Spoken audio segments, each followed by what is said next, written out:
आज आपसे बात होगी क्लोमिड ड्रग के बारे में, जिसका शॉर्ट नेम है क्लोमिफेन सिट्रेट। अस्सलामुअलैकुम, welcome to my YouTube channel. This is me doctor Abira Ali, gynaecologist. आज आपसे बात होगी क्लोमिड ड्रग के बारे में, जिसका शॉर्ट नेम है क्लोमिफेन सिट्रेट।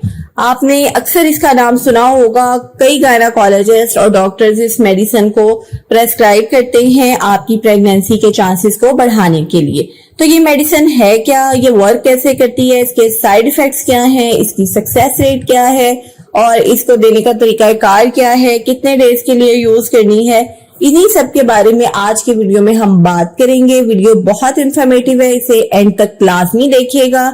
अगर आप मेरे चैनल पर नए हैं तो चैनल को लाजमी सब्सक्राइब कीजिएगा और बेल आइकन को प्रेस करना हरगिज ना भूलिएगा, ताकि आपको मेरी आने वाली वीडियोस का नोटिफिकेशन आसानी से मिलता रहे।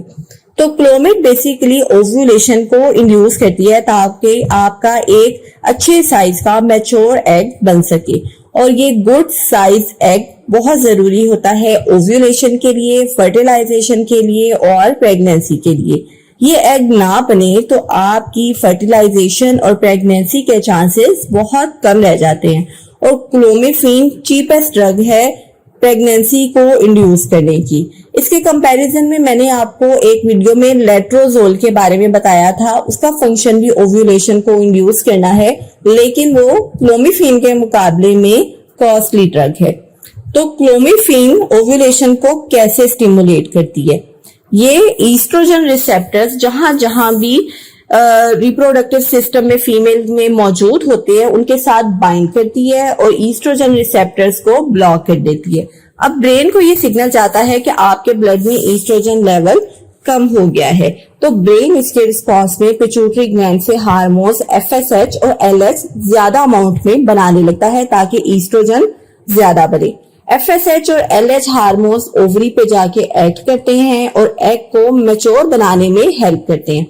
एफएसएच हार्मोन का काम एग की ग्रोथ करवाना है, इसका नाम ही फॉलिकल स्टिमुलेटिंग हार्मोन है। और जो एलएच हार्मोन है ये ओव्यूलेशन से तकरीबन 24 टू 36 आवर्स पहले काफी अच्छी अमाउंट में रिलीज होता है। इसको ओव्यूलेशन से पहले रिलीज होने का जो मकसद होता है वो होता है कि आपकी टाइमली ओव्यूलेशन हो सके।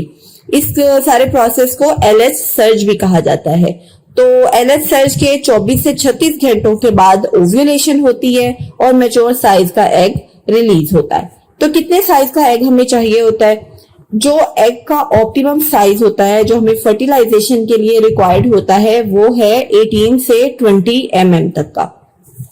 तो ओव्यूलेशन इंडक्शन को स्टिमुलेट करने के लिए क्लोमिफेन एक बहुत अच्छी ड्रग है और आपको अक्सर ही आईयूआई और आईवीएफ जैसे महंगे फर्टिलिटी ट्रीटमेंट से बचा लेती है। ये कैसे इसको यूज किया जाता है, इसको लेने का क्या तरीकाकार है, वैसे तो आपकी गायनाकोलॉजिस्ट आपको बताएंगी, लेकिन जो इसको लेने के जनरली तरीकाकार होते हैं वो ये होते हैं कि ये एक टैबलेट होती है 50 mg की और इसकी जो स्टार्टिंग डोज होती है वो होती है 50 mg पर डे।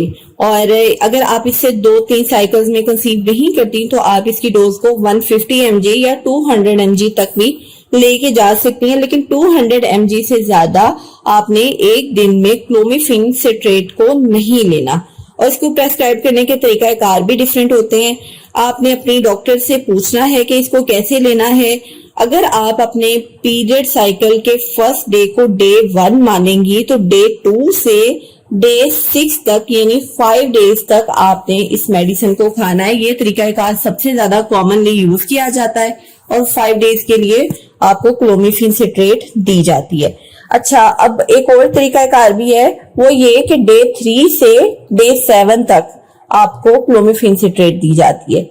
और तीसरा तरीकाकार ये है कि क्लोमिफेन सिट्रेट को डे 5 से डे 9 तक दिया जाता है। डिपेंड करता है आपकी डॉक्टर आपकी जो भी सिचुएशन है उसके हिसाब से आपको कौन सा तरीकाकार सजेस्ट करती हैं। और जब भी आपने ये स्टार्ट करनी है ये आपने एटलीस्ट 5 डेज के लिए लेनी है। और अगर आपको एग का बहुत ही एग की मैच्योरिटी का मसला है, एग आपका बिल्कुल भी अच्छे साइज का नहीं बनता, तो आप इसके साथ कोई दूसरे इंजेक्शंस मिला सकती हैं जो कि गोनेडोट्रोफिन्स के इंजेक्शंस होते हैं। ताकि आपका बहुत अच्छे साइज का एग बन सके। तो इसके अलावा अगर आपका अच्छे साइज का एग बन जाता है, हम फॉलो करते हैं एग के साइज को ट्रांसवेजाइनल अल्ट्रासाउंड से, और जैसे ही हमें 18 से 20 mm तक का गुड साइज और गुड क्वालिटी एग हासिल हो जाता है, तो फिर आपको ट्रिगर इंजेक्शन दिया जाता है। HCG हार्मोन का ट्रिगर इंजेक्शन होता है, वो 1 या 2 आपकी डॉक्टर आपको प्रेस्क्राइब करती हैं, और वो इंजेक्शन लगने के 24 से 36 घंटे तक आपका जो एग है वो रिलीज हो जाता है। तो टाइमली ओव्यूलेशन के लिए ये HCG ट्रिगर इंजेक्शन बहुत इंपॉर्टेंट होता है। अब कुछ खवातीन ये कहती हैं कि हमें तो पीरियड्स बिल्कुल नॉर्मल आ रहे हैं, रेगुलर आ रहे हैं, तो इसका मतलब हमें ओव्यूलेशन हो रही है, तो हमें इन ड्रग्स की क्या जरूरत है। तो बेसिकली ओव्यूलेशन तो हो रही होती है, लेकिन ओव्यूलेशन को टाइमली करने के लिए, ओव्यूलेशन को स्ट्रॉन्ग करने के लिए और एक अच्छे मैच्योर और गुड साइज के एग को हासिल करने के लिए ओव्यूलेशन इंडक्शन का जो ट्रीटमेंट होता है वो स्टार्ट करवाया जाता है, और इसीलिए आपको ये टैबलेट्स और इंजेक्शंस दिए जाते हैं ताकि फर्टिलाइजेशन के मैक्सिमम चांसेस हों और प्रेगनेंसी अचीव हो सके। तो ये सब प्रोसेस होता है इसका। और ये जो अच्छी क्वालिटी का एग होता है, ये ना सिर्फ ये कि प्रेगनेंसी को इंड्यूस कराने के लिए, बल्कि एक दफा जब फर्टिलाइजेशन हो जाती है तो प्रेगनेंसी को मेंटेन करने के लिए भी बहुत अच्छी तरीके से ये चाहिए होता है। अगर आपका एग अच्छे साइज का नहीं होगा तो चाहे ये स्पर्म के साथ फर्टिलाइज कर भी गया तो ये कभी भी प्रेगनेंसी आगे नहीं सर्वाइव कर सकेगी और ये मिसकैरेज हो जाएगा। तो इतना इंपॉर्टेंट होता है गुड क्वालिटी एग। तो बहुत मैटर करती है क्वालिटी, और यही हमें अचीव होती है क्लोमिफेन सिट्रेट से। अब अगर हम इसके साइड इफेक्ट्स की बात करें तो जो इसके कॉमन साइड इफेक्ट्स हैं वो है नोजिया, वॉमिटिंग और डायरिया, जो कि तकरीबन कई पेशेंट्स को हो भी जाते हैं और ये इतने नोटिसेबल भी नहीं है। लेकिन आपको इसके साथ कुछ और भी साइड इफेक्ट्स हो सकते हैं, जो कि है हेडेक, आपको ब्रेस्ट टेंडरनेस हो सकती है और फेशियल फ्लशिंग भी हो सकती है। एकदम से ब्लड सप्लाई ज्यादा होने की वजह से आपके फेस पे गर्मी की जैसे वेव सी आ जाती है, वो उस तरह की फीलिंग आपको हो सकती है। और एक इसका बहुत ही रेयर साइड इफेक्ट है, वो है ब्लर्ड विजन, यानी आपको धुंधला भी नजर आ सकता है। इसके साथ आपकी आई साइट डैमेज हो सकती है। अगर आपने इसको यूज किया और आपको लगा कि आपकी आई साइट इसके साथ वीक हो रही है, तो आपने अपनी डॉक्टर से फौरी डिस्कस करना है। अगर तो आपने इसको फौरन छोड़ दिया इस साइड इफेक्ट के बाद, तो आपकी आई साइट इतनी ज्यादा डैमेज नहीं होगी और छोड़ने के तकरीबन 2 से 3 दिनों के अंदर आपकी आई साइट रिकवर हो जाएगी। लेकिन अगर आपने आई साइट वीक होने के बाद भी इसको डिसकंटिन्यू नहीं किया तो आपको प्रॉब्लम्स हो सकती हैं और आपकी आई साइट परमानेंटली डैमेज भी हो सकती है। वैसे तो ये एक बहुत ही रेयर साइड इफेक्ट है, बहुत ही रेयर केसेस में इसको देखने में हमें आता है। शायद 1-2 केसेस ऐसे देखे होंगे जिनको ब्लड विजन का साइड इफेक्ट आया होगा क्लोमिफेन सिट्रेट के साथ, अदरवाइज ये इतना कॉमन साइड इफेक्ट नहीं है। तो इस तरह से ये साइड इफेक्ट प्रोफाइल थी इसकी।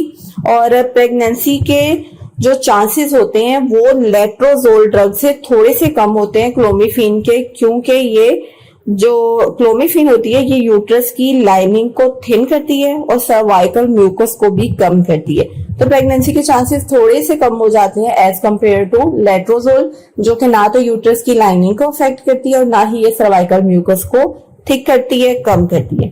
एक और साइड इफेक्ट इसके साथ हो सकता है, वो है ओवेरियन हाइपर स्टिमुलेशन सिंड्रोम। इसमें ओवरीज ज्यादा ही स्टिमुलेट हो जाती हैं, जिसकी वजह से आपको सांस का मसला हो सकता है, आपका जो वाटर रिटेंशन होती है बॉडी में वो हो जाती है, यूरिन कम बनता है, फेफड़ों में पानी जमा हो जाता है, पेट में पानी जमा हो जाता है, ओवरीज में सिस्ट बन जाती हैं, ओवरीज का साइज ज्यादा हो जाता है और बाज़ औक़ात तो एक्यूट एब्डोमेन तक के मसले हो जाते हैं और फौरन सर्जरी भी करनी पड़ सकती है।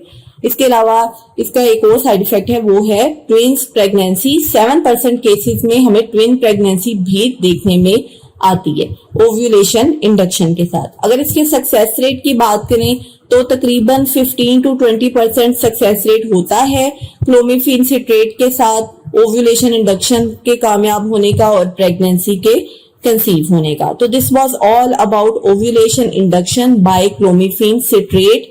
एंड क्लोमिड आपकी बहुत ही जो एक रिनाउंड मेडिसिन है, बहुत इफेक्टिव मेडिसिन है, लेकिन कभी भी डॉक्टर से पूछे बगैर आपने क्लोमिड मेडिसिन नहीं यूज करनी।